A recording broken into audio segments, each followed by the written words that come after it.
I have a little joke about the F chord. I always say that's when people quit the guitar, when the teacher says it's time for an F chord. Or if you pick a song that's got an F, a lot of people just check out right away. Of course, being a full-time guitar teacher, I don't want people to quit. Plus, I want them to enjoy their instruments. So it's just there's different ways to think about it.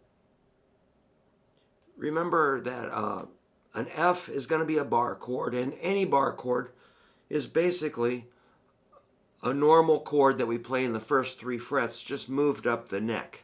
And I do have some sneaky ways to at least start to make progress in that area. So I've seen a lot of frustrated people. So let me share a few ideas. When I have too many memories of when we were young, 14, 15-year-olds, and we're just sitting around, in the 70s. We were not distracted by the internet, that's for sure, or our cell phones. We just sat around playing the guitar, kind of bored, but really there was nothing but a world of sound and our guitars. That, was very vivid, but we'd probably hit a D and maybe somehow start working up the neck. And we're like, whoa. So that's a D 2 frets higher.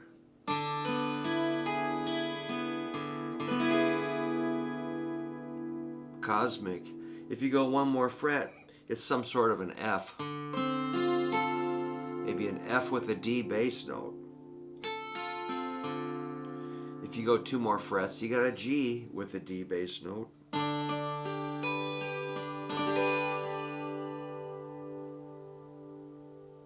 Two more frets gives you an A. Maybe go just 1 fret for this B flat.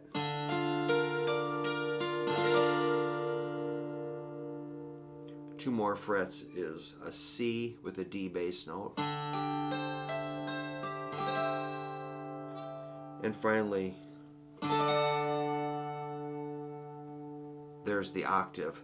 So if you kind of got going on that,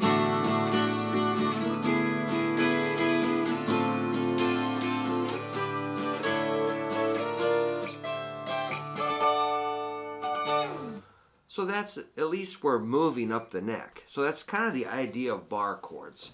I do have some other sneaky tricks.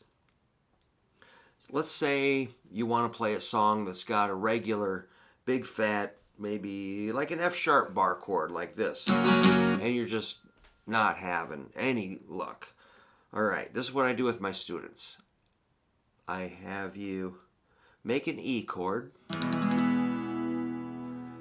and then we reform the E chord, take out the pointer finger, rebuild it with middle, ring, pinky. Exact same notes, same shape, just different fingers. Middle, ring, pinky, replacing index, middle, ring. Weird, but this is going someplace. Now if we take it up 1 fret, you get kind of a southwestern chord.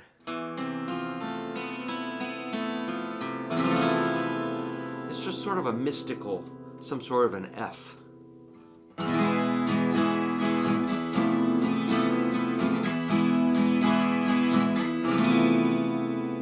So we're working towards the bar chord here. So stay with me. If you go 1 more fret, you've got some sort of an F sharp.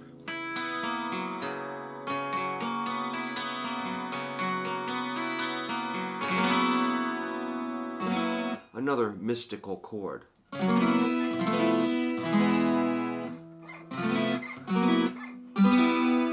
If you go up 1 more fret, you got some sort of a G. 1 more fret is like a G sharp. That one's used in the Sweater Song by Weezer.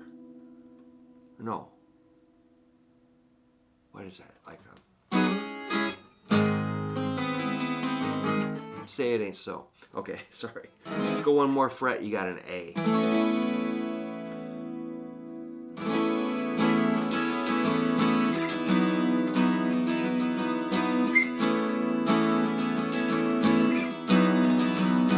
That's kind of like Here Comes My Girl from Tom Petty and the Heartbreakers. A. Two more frets is a B.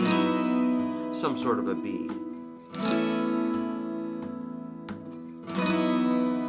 One more fret. It's like a C major 7.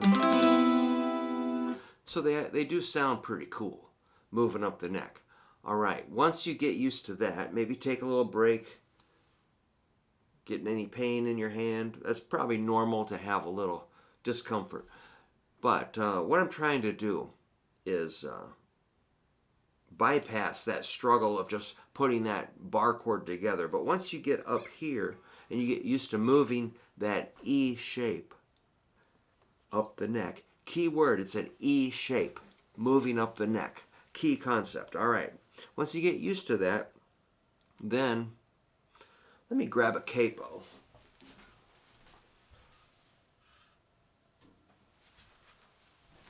So your pointer finger is going to be like an alligator. See the alligator? The top of the alligator's head is pretty flat, pretty straight, low. So keep that pointer finger extremely straight. Don't bend it. Keep it straight, okay? I have to tell the people that. Make sure, because, you know, we're going to come on with the bar. A lot of times we'll come on like that, with it curled. And that's not going to work. So the capo, let's say we're up there. Then you're going to make that chord, you know. Only your pointer finger is going to be the alligator. So, yeah, you just got to, when I do that, pay attention to this space in here. Keep that kind of open here. Let's see.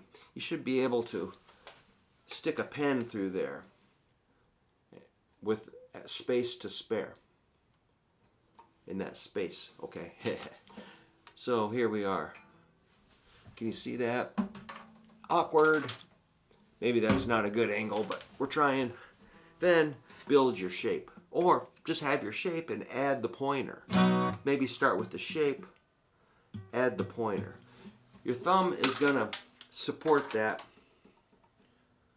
You might have to squeeze a little bit, but don't make your hand turn purple. And that's what you got to do. Notice my index is very straight. It's got a slight curve, but it's reasonably straight. The problem is people will curve that down. If this is bent, that's not going to work. If this is bent, it's not going to work. So everything's got to be super straight there. So you might have a breakthrough with that. And remember, you're going to move that around like a...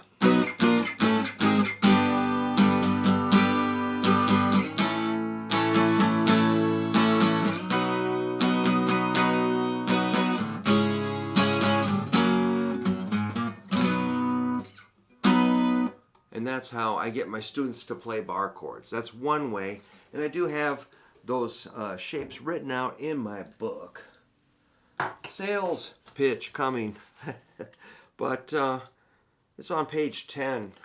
It shows the top row are the shapes we start with. And then we just slide those shapes up the neck and convert them into bar chords. So first shape is an E chord shape, second shape E7 shape, third shape E minor. So those are the 3 E-shaped chords. The next 3 are the A-shaped chords. You got an A major, A7, and A minor. So those are all going to slide up the neck and turn into bar chords. So that's page 10 in my chord book, which are available. I got a few left. I probably need to print some more. on page 9 we have some easier ones. Maybe we'll cover that page in another video. And I'll flip people ahead to that kind of early on in the lessons. Maybe about the 4th or 5th lesson, we'll jump ahead and just start on that page. And so, if you're interested in getting the book, you can just email me at hooverguitar@yahoo.com, or you'll find there are some eBay links in the description. But if we just do it between us, we won't have to pay eBay all those fees, which is whichever you want. Or just watch the videos or figure it out yourself. That's pretty much what I did, is just experiment. So you can definitely choose your own route there. But yeah, bar chords really open up the whole world of possibilities. But it's kind of an exclusive club. You got to pay your dues. There's a little pain. There's a little suffering. There's some frustration involved. Everybody goes through that when you play the guitar. You're just like, you're feeling like it's impossible. But the key is consistency. If you can play, just hit them every day for a little bit. Don't play till your hand is inflamed, but just work up to it. Just get those hands. Some of my students have really extremely weak fingers, or maybe they're strong in other parts of their body, but just that part of their hand, it just doesn't come naturally. I love those kind of students. Those are the ones I'm really extra interested in, because in the long run, they're gonna get it, and they always do.